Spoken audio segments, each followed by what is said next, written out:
Hi, my name is Philip Eil. I'm a journalist based in Rhode Island. I've written a true crime book about a doctor named Paul Volkman. Volkman is currently spending 4 consecutive life terms in federal prison for prescription drug dealing. That's the longest sentence given to any of the dozens of doctors convicted of similar crimes during the opiate epidemic. Volkman is an unusual criminal.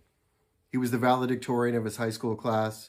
He has an MD and a PhD from the University of Chicago. I once spoke with a med school friend of his who told me that one day he expected to open the newspaper and see that Paul had been given the Nobel Prize in medicine.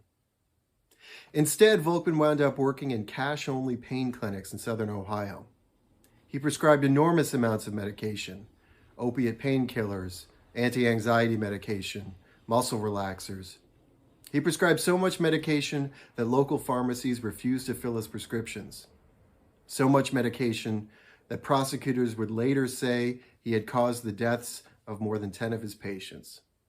At one point, a TV news reporter gave Volkman the nickname the Pill Mill Killer. Volkman's story would be interesting on its own, but it was particularly interesting to me because my dad went to college and medical school with him. Between 1964 and 1974, their lives ran on parallel tracks.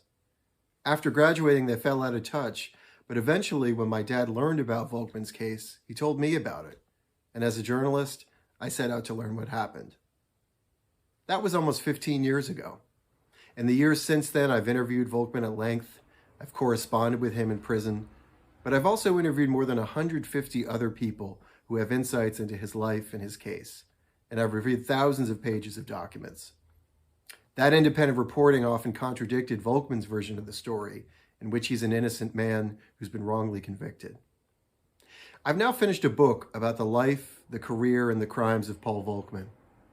It's a story of a man who trained to be a medical researcher, who worked in numerous hospitals across the Midwest, who faced multiple malpractice lawsuits before he became one of the most notorious prescription drug dealers in our country's history. It's also the story of the people who went to Volkman's clinics, the people who paid cash, who received prescriptions, and who within days often died of overdoses.